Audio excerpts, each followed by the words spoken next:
Gadewch i ni weddio. Diolch yn y ti unwaith eto Dduw am y fraint o cael dod ger dyfron. I ni yn cyflwyno'n hoedfaith ofal di, tyrddyn plith tywallt ysbryd arnom. I ni'n gofyn hyn oll trwy enw ac heiddiant yn harglyd Iesu Grist. Amen. Croeso yn Gwasanaeth y Pasg, pregethu heno mae'r parchedig Martin Williams. Ar ôl yr oedfa, fe fi'n aluniaeth yma ymlaen y capel, felly croeso chi aros ac ymuno â ni. Atgoffach chi hefyd am ein hoedfawn ar bynawn di Sul yma yn y capel bob wythnos am hanner ar di 3, ac hefyd yn agosau nawr mis i heno dwi'n credu, Mai y 15fed ein noson o Emynau. Felly fyddwn ni'n cael noson o ganu emynau ac yna neges byr ar y diwedd. Felly nos Iau, hanner ar di 7, Mai y 15fed. Gadewch i ni ganu emyn rhif 365. Mae'r gwaed a redodd ar y groes o oes i oes i'w gofio. 3, 6, 5 gen i sefyll i'w chanu.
Mae'n darlleniad o'r Hen Testament, llyfr Eseia, pennod 52, yn dechrau yn y 10 adnod ar 10, adnod 13, ac yn darllen trwy hyd at pennod 53 ar 6 adnod. Felly Eseia 52, adnod 13.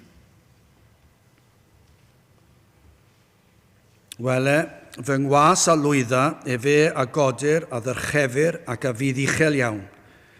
Megis yr hyfeddodd llawer wrthyt, mor llygredig oedd ei wedd yn anad neb, a'i bryd yn anad meibion dynion.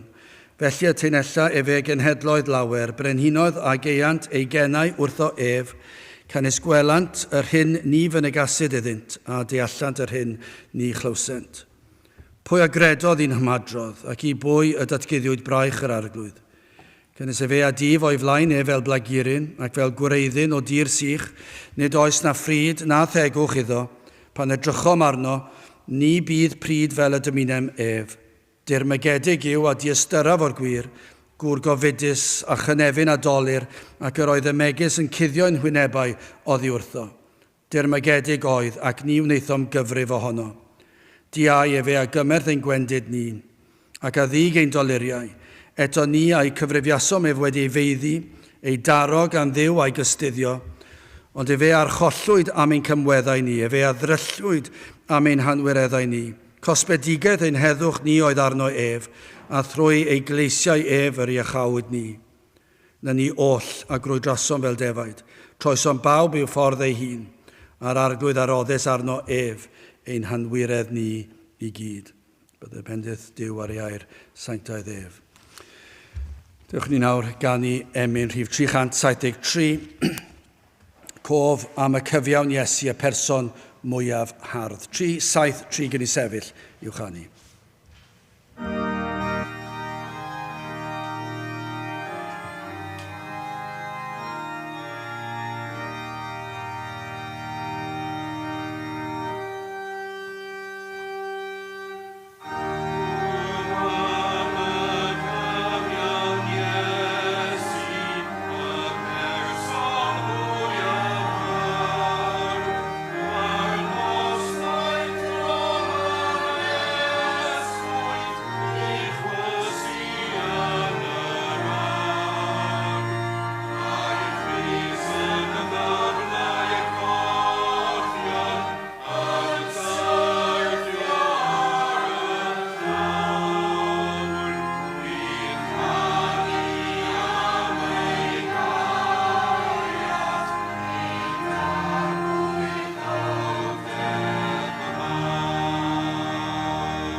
Gydewch i ni droed yn harglwydd mewn gweddi. Diolch yn y ti unwaith eto Dduw am y fraint o cael dod ger dy fron yn dod trwy enw a thrwy haeddiannau dy fab a'n gwaredwr yr arglwydd Iesu Grist, ac i ni yn diolch i ti ein bod yn gallu dod, bod awydd i ddod i ti o Dduw i wrando ar dair, i ganu dy glodydd. I ni yn diolch i ti am y geiriau i ni newydd ei chanu, ac yn diolch am y fraint o gallu cyd-ganu, i gallu dyrchafu enw yr arglwydd Iesu Grist, am ei holl ddioddefiadau drosom ni. Ac yn gofyn i ti o Dduw i faddau ni.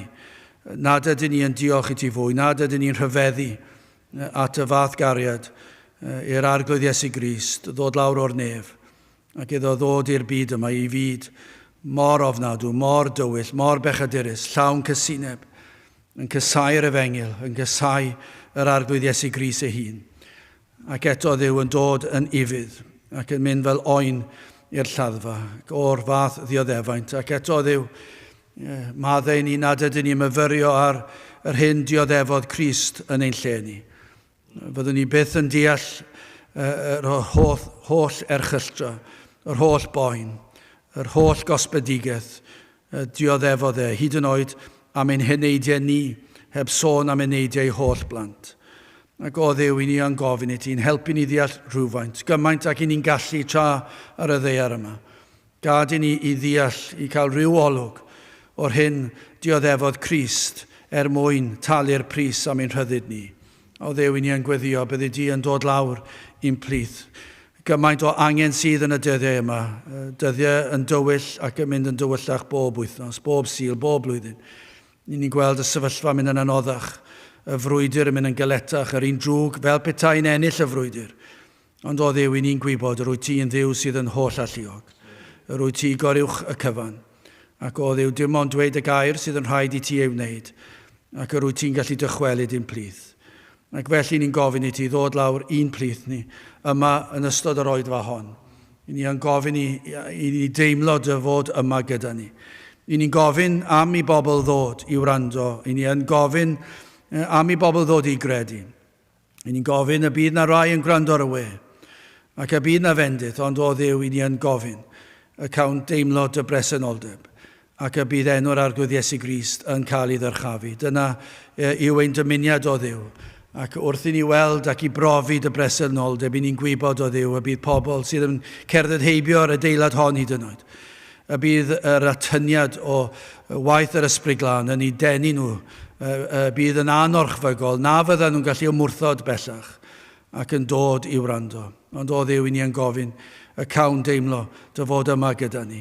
I ni'n diolch i ni'n gallu tystio'n barod, yr wyt ti wedi bod gyda ni wrth i ni ganu y dyglodydd. I ni'n gallu tystio bod dy fod wedi bod gyda ni wrth i ni ddarllen dair. Ac felly ni'n gofyn y byddi di yn sicr gyda ni mewn ffordd hyd yn oed fwy arbennig wrth i'r wasg gyhoeddi ffordd a chawdwriaeth. Ac wrth i'r arglwydd Iesu Grist cael ei ddyrchafu. Ac o Dduw yn gofyn felly y byddi di'n cadw yr un drwg i ffwrdd. I ni yn gofyn o Dduw y bydd trwy enw'r arglwydd Iesu Grist, na fydd yr un drwg yn cael gwneud dim mwy o niwed. O Dduw, mae o wedi creu gymaint o lanast yn y wlad hon, yn y ddinas hon. Mae gymaint o ddyrygioni wedi digwydd ac yn gweddio o Dduw yn erbyn yr un drwg ei hun ac yn gofyn am ddiogelwch ac yn gofyn am dywalliad o'r ysbryd glân, ac y bydde di hyd yn oed yn siglo'r ddinas hon. Dinas sydd wedi hen droi cefn ar dy air di. Ni'n gofyn i di siglo'n gwlad ni, i ysgwyd y wlad hon. O Dduw, y wlad yma wedi profi gymaint o ymweliadau, gymaint o ddras di. Rwy ti wedi dangos gymaint o drigaredd oedd gymaint o bobl, cannoedd ar gannoedd filoedd ar filoedd o bobl, dros flynyddoedd lawer, dros ganrifoedd hyd yn oed. Ac eto, Dduw, ni'n edrych ar ein gwlad ni nawr. Dim syniad gan y mwyafrif llethol, dy fod erioed wedi bod ar waith yma. Ac yn gofyn ti faddau ni nad ydyn ni'n wylo. O Dduw, helpa ni i wylo fwy. Ond wrth i ni wylo, y byddwn ni hefyd yn gwybod bod yna obaith sicr a bod gennym Dduw sydd yn holl alluog. Ac yna byddwn ni yn pledio ar ei ti ddychwelyd i'n plith. Felly o Dduw, tyrd lawr, bendithio ni nawr, bendithiad y was, bendithia'r gynulleidfa, bendithia'r rhai fydd yn gwrando ar y we. Tyrd i'n plith, arwain ni yn ein haddoliad. I ni'n gofyn hyn o trwy enw ac heiddiant, ein harglwydd Iesu Grist. Amen. Dewch i ni nawr ganu Emynau 297, caid trefn i faddau pechod yn yr iawn. Mae iachawdwriaeth barod yn yr iawn. 297 gen i sefyll i'w chanu. Amen.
Wel, gyfeillion, diolch am y gwahoddiad I ddod I Gapel y Rhath unwaith eto i'r Oedfa Pasg a dod â dymuniadau gorau eglwys Bethesda Saundersfoot. Ni yn cofio amdano chi yma yn y Capel y Rhath a'r Tabernacle hefyd.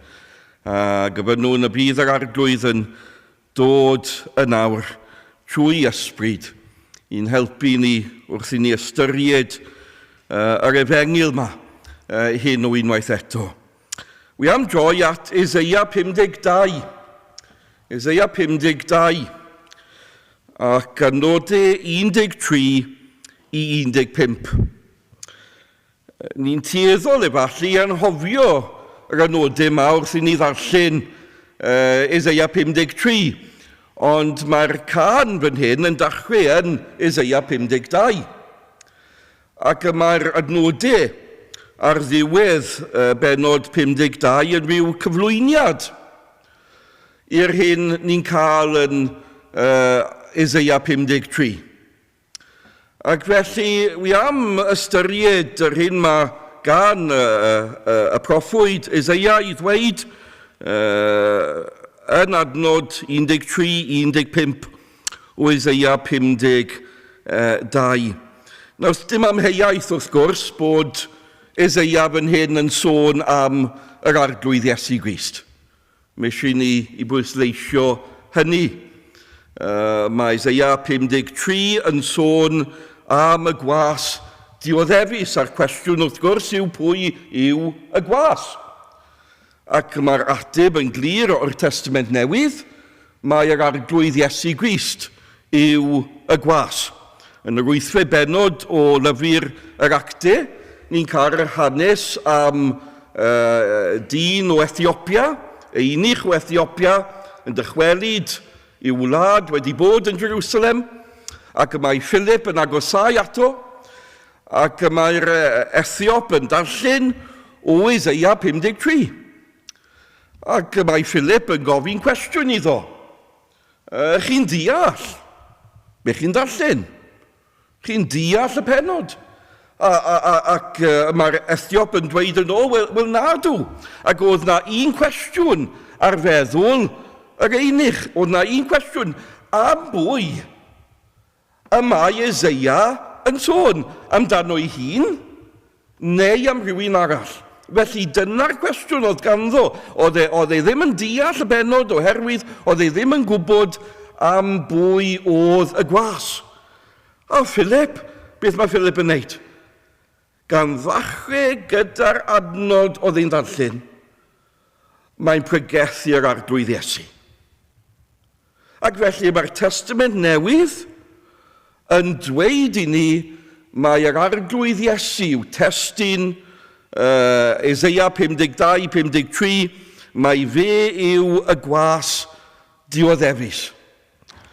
Ac mae'r arglwydd yn rhoi gwahoddiad reit ar y dechrau. Os edrychwch chi ar adnod 13, mae'n dweud wele.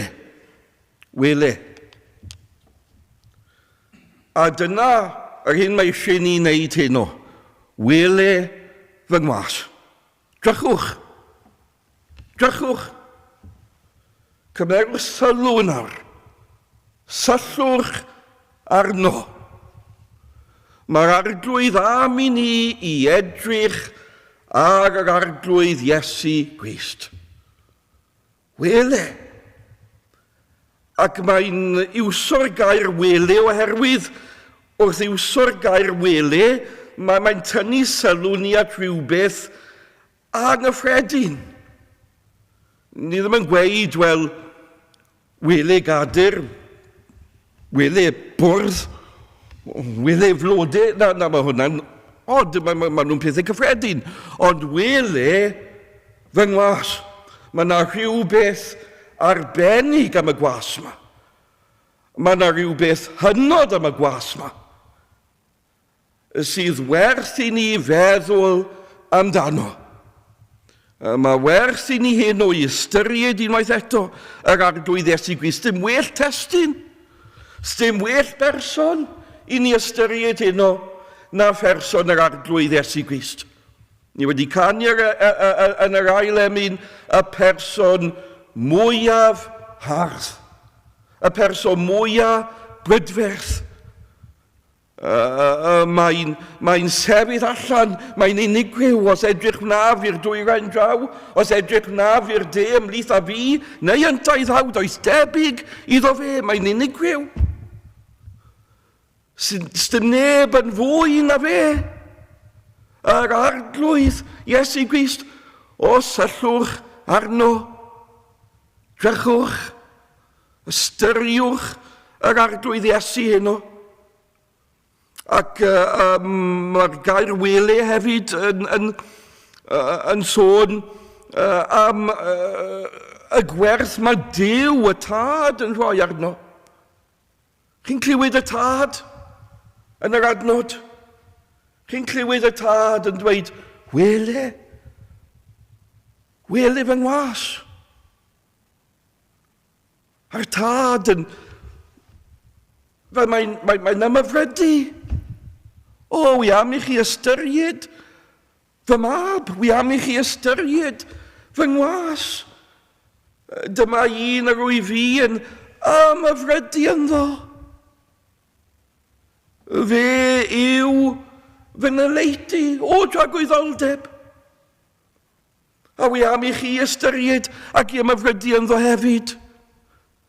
Mae'n deilwng. Mae'r Tad yn dweud yn y gair wele, mae'n deilwng. Mae'n deilwng o bob anrhydydd, mae'n deilwng o bob parch a bob bri, mae'n deilwng o addoliad. Dyna paham mae angwydiniaeth mor ofnadw.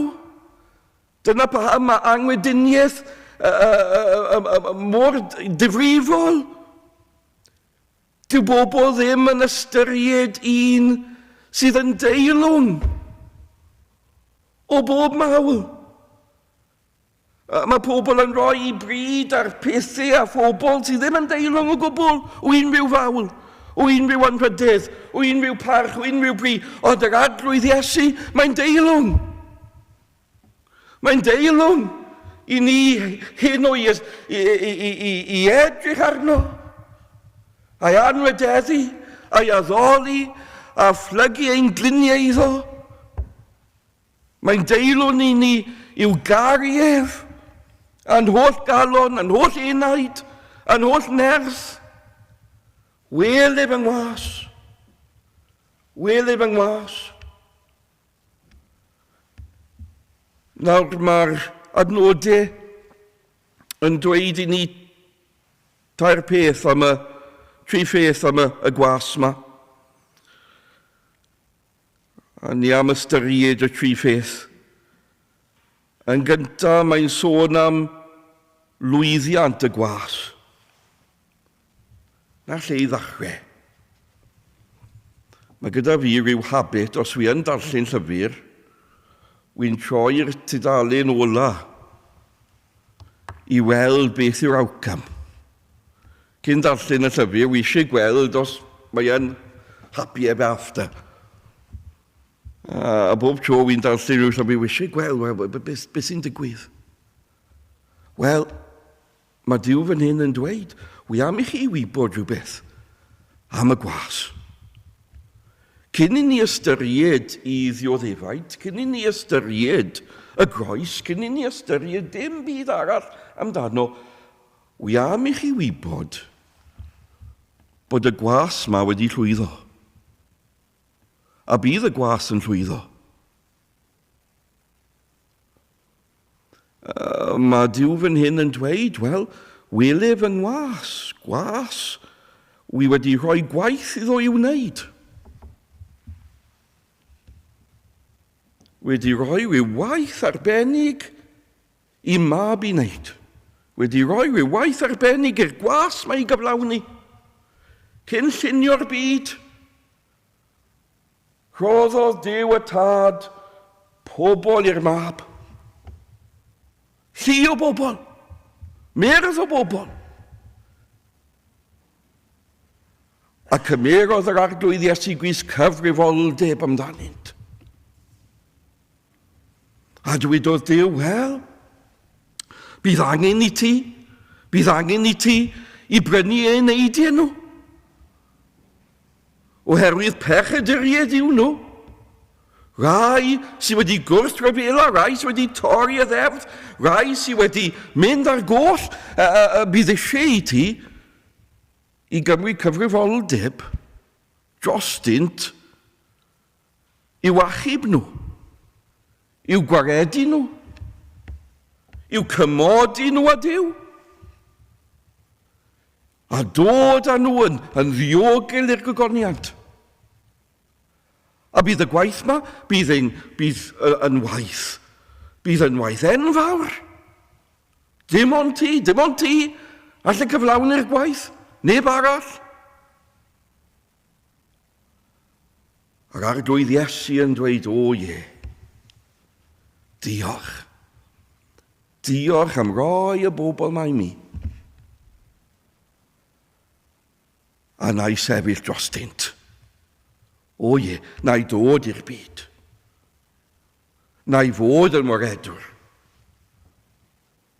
Na i byw bywyd perffaith yn ei lle i ennill cyfiawnder iddynt. Na i farw ar y groes i brynu ei neidiau, na i atgyfodi, na i esgyn i'r nef i bledio i achos. A na i dod â phob un ohonynt i'r gogoniant. Dyna'r gwaith.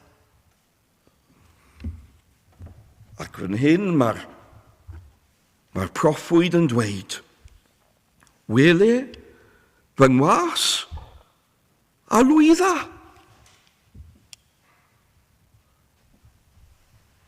A dyna neges y Pasg, bod y gwas wedi llwyddo. Bod y gwas wedi cyflawni'r gwaith, bod y gwas wedi dod â'r gwaith i ben. Mae wedi ennill buddigoliau llawn. Dyna neges y Pasg, gwaeddodd gorffenwyd. Fe brynodd eneidiau i holl bobl. Talodd y dyled yn llawn, ifodd y cwpan i'r gwaelod. Bu'n fuddigoliaeth ar Satan, ar bechod, ar y bedd, ar angau. A sydd ni'n gwybod bod y gwas wedi llwyddo? Wel, mae Eseia yn dweud wrth i ni, fan hyn yn adnod 13, efe a godir, a ddychefur, a fydd uchel iawn. A beth digwyddodd? Wel, mae Eseia yn cael gweld a byddai'r gwas yn dioddef, yn farw, yn cael ei gladdu, ond wedyn i atgyfodi y trydydd dydd, i atgyfodi, i ddychafu'r nef, a'i gyroni yn frenin y brenhinoedd, ac yr arglwyddi y bydd yn teyrnasu, y bydd yn uchel iawn, y bydd Duw yn rhoi enw gyrywch pob enw iddo, fel yn enw yr arglwydd Iesu Grist, y plygau pob glin, ac y cyffesau pob tafod, i fod ef yn arglwydd. Ac mae'r gwas wedi llwyddo. A dyna calondid i ni. Wedyn calondid i chi heno. Chi'n llawynhau. Chi'n llawynhau bod gyda chi gwas, bod gyda chi gwaredwr, bod gyda chi arglwydd sydd wedi llwyddo. Chi ddim fel rhai sy'n mynd i ryw ddinas draw yn y dwyrain canol a cerdded rown rhyw bedd 7 gwaith. Ac addoli ryw esgyrn. Chi'n addoli rhywun sydd wedi atgyfodi. Chi'n addoli un sydd wedi ennill y brwydr. Newyddion da ddaeth i'n bro. O'i hyddant gael ei dwy'n ar go. Mae Iesu wedi cario'r dydd. Caiff carcharorion fynd yn rhydd. Cofio, mae blynyddoedd yn ôl, nes i ryw cyfres bach ar llyfr y datgyddiad. Ac o'n i eisiau rhyw brawddeg i grynhoi y llyfr, beth yw thema llyfr dagyddiad. A sa'n gwybod ble darllenis i y frawddeg yma, ond, wi licio fe. Yr oen sy'n ennill. The lamb wins. A dyna llyfr dagyddiad, dyna'r dyfodol. Dyna'r awcam. Dyna beth sy'n mae'r ffydd Gristnogol yn gyhoeddi. A mae'r oen yn ennill. Yn ennill dros bechod. Yn ennill dros Satan. Yn ennill dros marwolaeth. Yn ennill dros I holl elynion. Mae'r oen. Dwi ddim yn edrych fel ni heddi. Na ydi, drychwch chi ar Gymru. Chi'n meddwl, wel, dwi'n yn wir. Di, mae'r oen yn ennill. Bydd yn ennill. Wel, fi'n wneud weithiau'n cod y ben. Mae'r ffordd yn rhydd i'r nefoedd wen. Mae'n holl elynion ni yn awr mewn cadwyn gan y brenin mawr. Wel, llwyddiant y gwas, ond yn ail hino, i'n gweld ma dioddefaint y gwas. Dioddefaint y gwas. Adnod 14. Megis y rhyfeddodd llawer wrthyt. Môr llygwedig oedd I wedd yn anad dim, a'i bryd yn anad meibion dynion. Megis y rhyfeddodd llawer wrthyt. Ni'n mynd o'r uchelderau i'r dyfnderau fan hyn. Dwi erioed wedi bod yn fan o ffilmiau arswyd. Dwi'n yn gallu gwylio horror movies. O'n i'n cwarto tu ôl i'r soffa pan oedd Dr Who ar y teledu pan o'n i'n blentyn, o'n i mor ofn. Ond un o'r pethau mae ffilmiau arswyd yn wneud I greu rhyw dychwyn yw dangos ymateb rhywun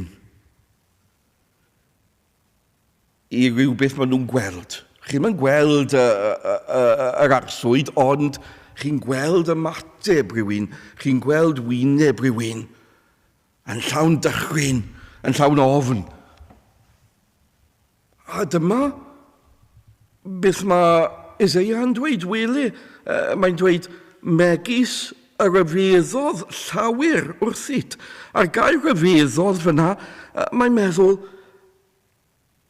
cafodd pobl dychwyn arswyd wrth edrych ar y gwas. Ond hang on, mae'r gwas mae wedi llwyddo, mae'n uchel, Na, ond cyn hynny. Gadewch I ni dod i'r groes. Beth a criodd yr arswyd ma? Wel, mae Eseia yn dweud, môr llygwedig oedd I wedd yn anad neb, a'i bryd yn anad meibion dynion. Oedd I wyneb, oedd I gorff, oedd I holl berson. I weld môr ofnadw. Mae Eseia yn dweud nes ymlaen, ond fe archollwyd, fe a ddwelliwyd.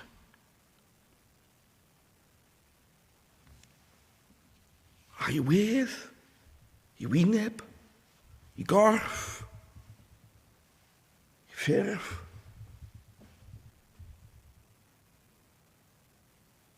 Môr drychanllid oedd I wedd, fel bod pobl yn dweud, ni'n edrych ar ddyn. Ai dyn? Yw hwnnw?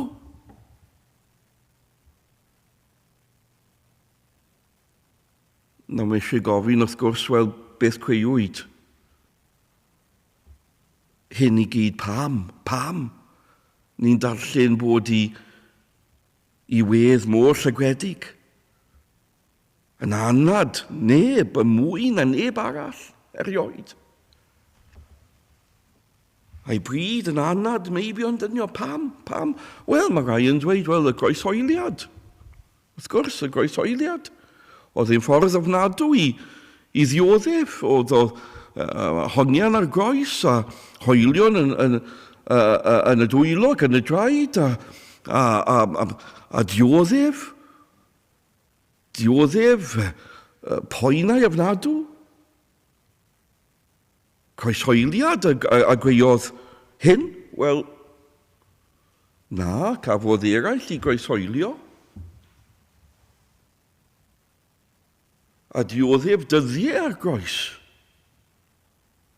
Ond mae Eseia yn dweud bod I wedd môr llygwedig oedd I wedd yn anad neb mwy na neb arall. So nid groeshoeliad a gweodd hyn. Eraill yn dweud, wel, efallai y poenau emosiynol wedi ei bradu I wrthod gyndynion, yn ŵr clwyfedig cyfarwydd adolir, I ddisgyblion yn ffoi, efallai hyn a gweodd yr arswyd, ond na. Mwy na neb arall. Na, mae yna rhywbeth mwy na just poen corfforol fan hyn. Rhywbeth mwy na just poen emosiynol.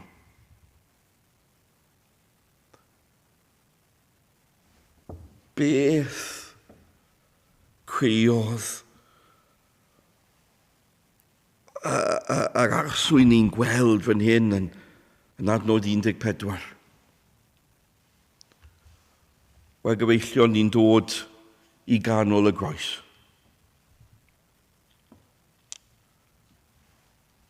Oherwydd am ganol ddydd daeth tywyllwch dros yr holl ddeiar. Ac yn y tywyllwch, dioddefodd Iesu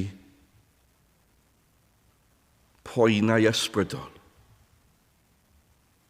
Syrthiodd cleddif Duw arno ef. Y ddefdd o dan I choron. Ac yn y tywyllwch, fe dalodd Iesu berffaith iawn dros ein pechodau. Hynny yw, fe neithbwyd yn bechod drosom ni a dioddef y cosbedigaeth yr heiddyn bob un ohonom ni. Hynny yw, fe ddath o dan felltith Duw.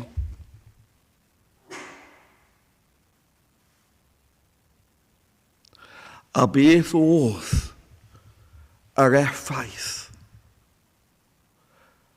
ar gorff yr arglwydd Iesu Grist, ar enaid yr arglwydd Iesu wrth iddo ddod o dan barn a melltith Duw yn ein lle ni. Dyma fe. Môr llygwedig oedd I wedd yn anad neb, a'i bryd yn anad meibion dynion.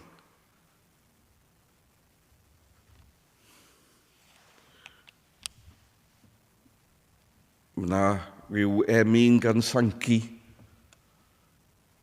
sy'n dweud yn y Saesneg, but none of the ransomed ever knew how deep were the waters crossed, know how dark was the night that the Lord passed through, ere he found his sheep that was lost. Ac mae na ryw ddymderoedd I ddioddef yr arglwydd Iesu fan hyn.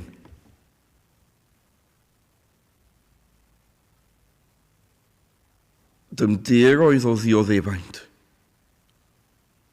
wrth iddo gael ei wneud yn bechod yn ein lle. A dioddef melldydd y ddefdd, cyflog ein pechodau.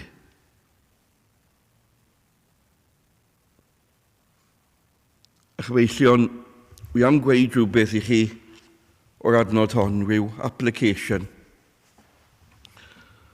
Cyn enwedig I unrhyw un fan hyn sydd ddim yn Gristion, sydd na'n chwydadyn. Mae pobl heddi yn sôn am uffern fel bod ti'n peth ysgafn dros ben o uffern.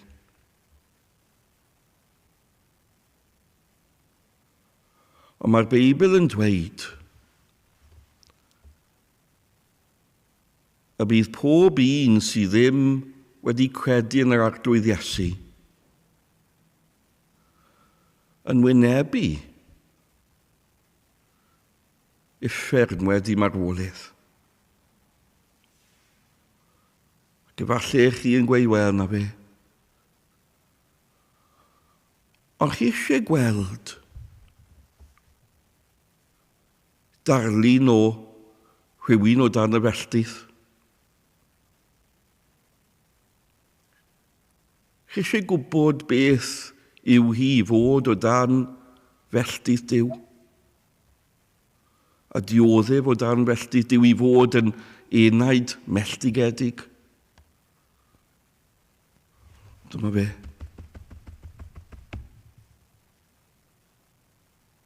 Môr llygedig oedd. I wedd yn anad neb, a'i bryd yn anad meibion dynion. Mae môr ddechrynllyd ni ddim yn gallu I ddisgrifio yn iawn.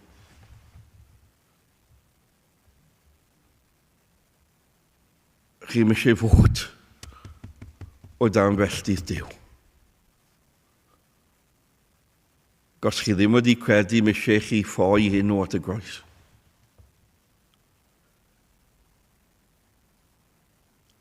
I ddianc. I ddianc o hyn.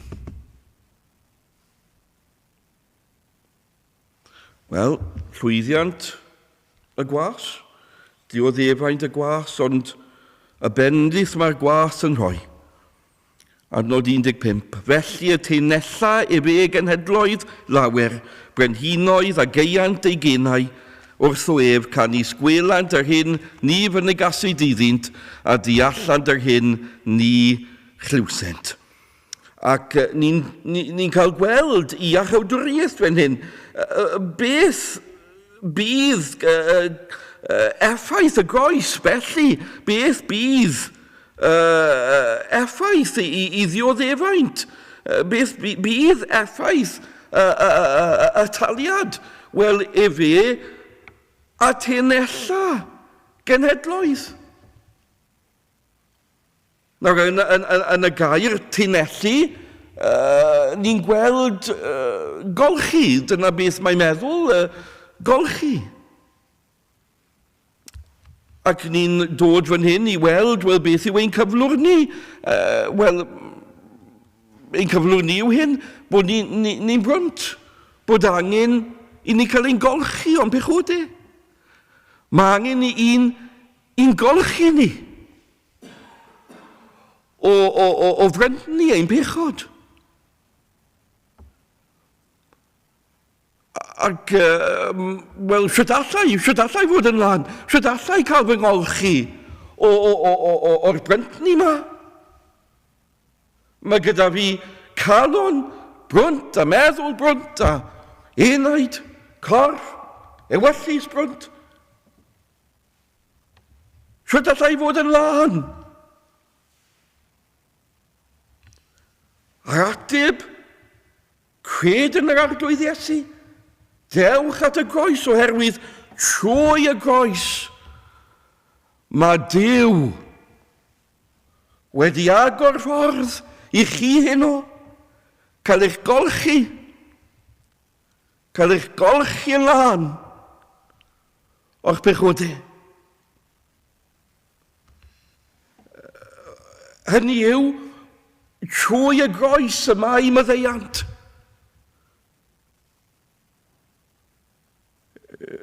Mae'r Beibl eto yn dweud mae pawb a bechasant wedi syrthio'n fyr o ogoniant Duw. Shwt allai cael maddeuant, shwt allai cael pardwn? Wel, mae pardwn yn dod, mae maddeuant yn dod trwy groes yr arglwydd Iesu Grist. Trwy yr hyn gyflawnodd ar y groes, trwy i iawn fe all y pechadur cael ei olchi, gall y pechadur cael maddeuant, gall y pechadur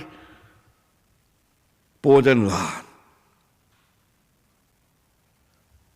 A ni jyst pechaduriad o un wlad, ond genhedloedd llawer. Dyna bydd effaith y groes, y bydd genhedloedd lawer, hynny yw y byd. Pobl o bob genedl, o bob iaith, yn cael ei dinellu. Y bydd yr efengil yn ymledu trwy y byd. Fel y bydd pobl o bob genedl a phob iaith yn dod at yr arglwydd Iesu, a trwy dod at yr arglwydd Iesu, yn profi maddeuant, yn profi cael ei golchi o'i bechodau. A brenhinoedd, wel, bydd nhw yn cael ei gynnu, oherwydd pan bydd yr arglwydd Iesu yn symud, ni bydd neb yn gallu sefyll yn ei erbyn. Marchog Iesu yn llwyddiannus, gwest y gledd, yn wast y glin, ni all ddeiard wrthnebu, chwaith na giffer fawr ei hun. Mae enw môr a dderchog, pob rywelyn, gili a draw, mae darswy drwy gredigeth, tyrd am hynny mas o law. A dyna'n gobeith ni chi'n gweld hyd yn oed yn ein dyddiau ni, a gall yr arglwydd Iesu heno symud. A marchog, trwy ein gwlad ni, a neb yn gallu i orsefyll. Neb yn gallu i orsefyll pan mae'r arglwydd Iesu yn marchog gymynd ar ei mission o iachawdwriaeth. Wel, dyma yr efengil ac mae'n efengil bendigedig yn y 7th bennod o ddatguddiad. Ni'n cael yr outcome, ond i ni. Beth bydd canlyniad gwaith yr arglwydd Iesu Grist? Wel, wedi hyn mi edrychais y gwelyd dyrfa fawr, yr honni allai neb ei rifo o bob cenedl a llwythau a phobloedd a geithoedd, yn sefyll ger bron yr orseddfainc. A cher bron yr oen wedi ei gwisgo mewn gynnau gwynion a phalmwydd yn ei dwylo, gan llefain a llef uchel gan ddywedyd iach awdwriaeth i'n Duw ni, yr hwn sydd yn eistedd ar yr orseddfainc ac i'r oen.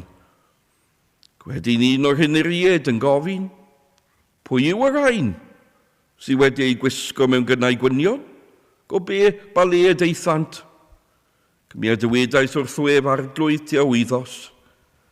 Y rai hyn yw rai a ddeithant allan o'r cystydd mawr, gan dewch ar hyn, ac aol chasant ei gynnau, ac a'i cynasant hwy, yn waed yr oen. Dyna pam maen nhw yno. Wedi golchi i gynnau, yn waed yr oen. wedi profi yr arglwydd Iesu neu dinellu nhw, ni golchi nhw, ni canu nhw o'i bychwydau. A dyna bydd diwedd y holl waith. Bydd myrdd yn dod i'r gogoniant. Wel, neges y Pasg, wele y gwas. Wele fy ngwas. Neu di edrych arno heno. Ond ni jyst edrych arno o ran curiosity. Ond edrych arno mewn ffydd.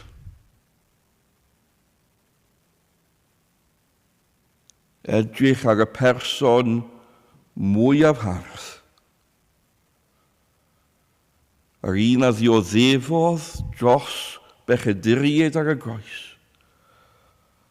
A prynodd ei eneidiau. A llwyddodd yn ei gwaith. A'r un sy'n dweud hyn o cred yn yr arglwydd Iesu. A chadwedig fyddi. Mae gadewch i ni droi i Emyn 127. Ni'n mynd i ganu am fuddugoliaeth yr Efengil. 127. Newyddion braf a ddaeth i'n bro, hwy heiddent gael ei dwyn ar go. Mae'r Iesu wedi cario'r dydd. Caiff carcharorion fynd yn rhydd. Mae Iesu Grist o'n hwchor ni. Fe gollodd ef i waed yn llu, trwy rinwedd hwn. Fe'n dŵg yn iach i'r ochr draw. Mewn gronyn bach. 127.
O arglwydd ein Duw, ni'n diolch i ti heno bod yr arglwydd Iesu Grist a'r orsedd wen yn ef. Ni'n diolch i fod ef yn teyrnasu heno, yn frenin y brenhinoedd, yn arglwydd yr arglwyddi, a bod ti wedi rhoi enw gyrwch pob enw iddo ef, fel yn enw Iesu y plygau pob glin ac y cyffesau pob tafod rhyw ddydd.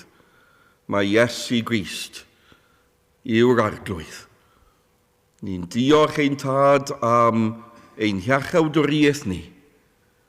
Ni'n diolch bod yr arglwydd Iesu wedi dod o arglwydd i fod yn waredwr bechydriad, wedi dioddef o arglwydd a thalu berffaith iawn drosom ni ar y groes.